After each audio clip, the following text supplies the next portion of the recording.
Hola amigos, muy buenos días. Hemos iniciado la lectura de Carta a los Hebreos y queremos insistir en que necesitamos oír sus comentarios. ¿Qué está significando para ustedes la lectura de la palabra de Dios y cómo las verdades que aquí se nos revelan están impactando sus vidas? Recuerde que en esa serie estamos encontrando razones para creer verdaderamente en Jesús. Pero no podemos creer en Él si no le conocemos. Y hemos leído desde el primer capítulo que los hebreos tenían una confusión. Ellos le daban más importancia a los ángeles, también a Moisés, que al Señor Jesucristo. Y el escritor de esa carta nos va a dejar muy claro que más importante que los ángeles y Moisés es el Señor Jesucristo.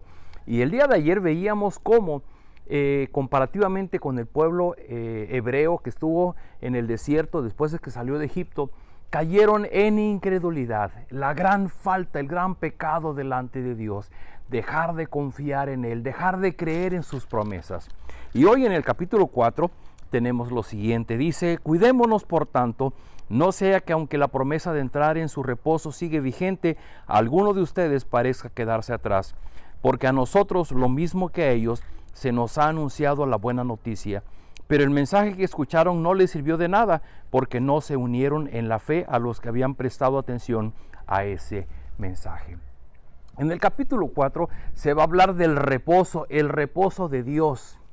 Y cuando Dios les prometió que irían a la tierra prometida, no se refería al lugar físico, se refería a un periodo, a un tiempo en el que las personas entramos en una plena comunión con Dios, y eso significa nuestro descanso en la presencia de Dios. Dice el versículo 3, en tal reposo entramos los que somos creyentes conforme Dios lo ha dicho.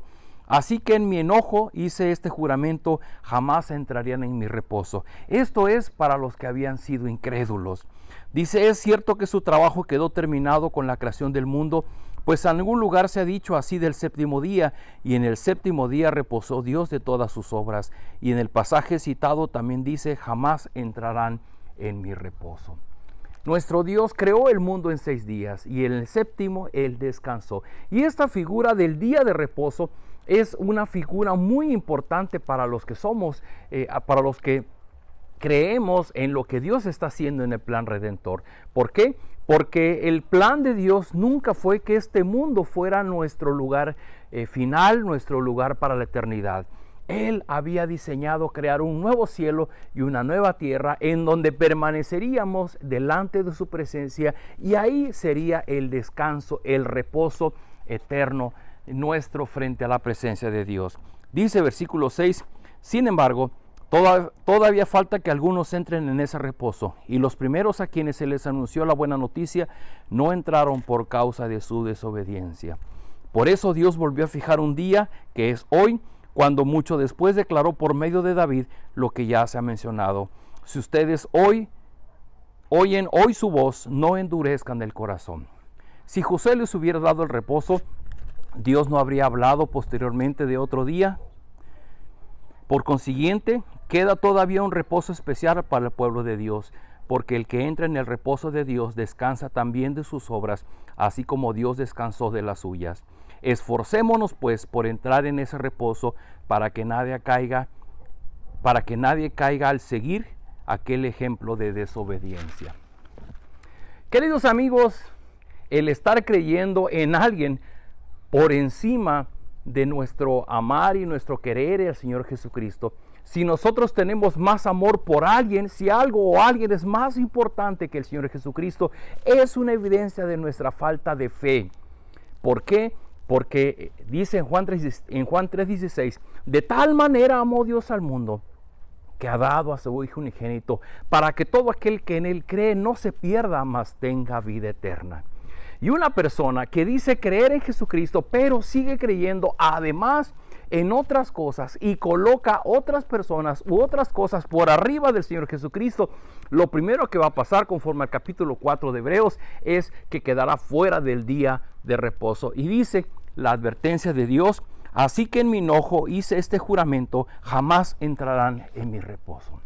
Querido amigo, querida amiga, Yo no sé cómo estés tú en tu relación con Cristo, pero si tú estás dudando todavía y tienes por arriba de tu amor y tu devoción al Señor Jesucristo y no has creído en Él verdaderamente como tu Señor y tu Salvador, con ese lugar de preeminencia que Él tiene sobre el mundo creado, Él es la imagen de Dios, Él refleja la majestad de Dios y eso debería infundirnos en nosotros la devoción y el amor que solamente Él merece. ¿Qué es la consecuencia de no hacerlo así? Número 1, dijimos ayer, es el pecado de incredulidad, de no creer en que lo que Cristo hizo es tan importante para llevarnos al reposo eterno de Dios. Podemos hoy día pues hablar de lo que nosotros pensamos y es que yo creo o yo no creo que las cosas sean así, pero no importa lo que tú y yo creamos, lo que importa es lo que Dios ha definido en la Escritura. Y Él ha definido que un paso de credulidad, de creer en Jesucristo como el Señor y el Rey y someternos, disponernos a su señoría en nuestra vida, es el reflejo de nuestra fe, de nuestra confianza en Él. Nosotros obedecemos porque confiamos en Él. Si nosotros no confiamos en Él, desobedecemos. Fueron lo que hicieron Adán y Eva. Adán y Eva, cuando escucharon la voz de la serpiente, creyeron la voz de la serpiente e hicieron lo que la serpiente dijo y no creyeron en lo que Dios les había advertido y desobedecieron a Dios. De igual manera hoy día, nosotros mostramos nuestra fe, nuestra creencia, nuestra credulidad en Cristo cuando obedecemos.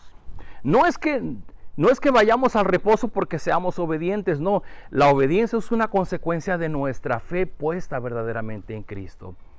Así es que, querido amigo, querida amiga, ¿estás tú enfocado en avanzar hacia el final de tu vida y llegar al reposo de Dios? Porque el reposo de Dios es ese momento especial en donde todos aquellos que hemos sido rescatados por la sangre de Cristo permaneceremos delante de su presencia por la eternidad. No te quedes fuera, no endurezcas tu corazón.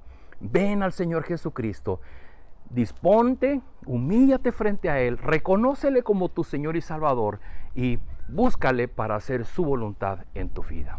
Acompáñame a orar.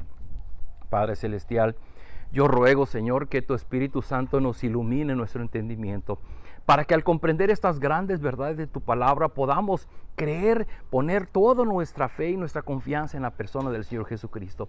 De tal forma que aunque nosotros tengamos dudas, que al final por tu Espíritu seamos confirmados en el llamado que nos has hecho en Jesucristo para creer en que Él es nuestro Señor y Salvador, sabiendo que el creer en Jesucristo nos permitirá llegar algún día al reposo, a ese reposo que tú has planeado para todos aquellos que somos tus hijos, que hemos puesto nuestra fe y nuestra confianza en la persona de Jesús.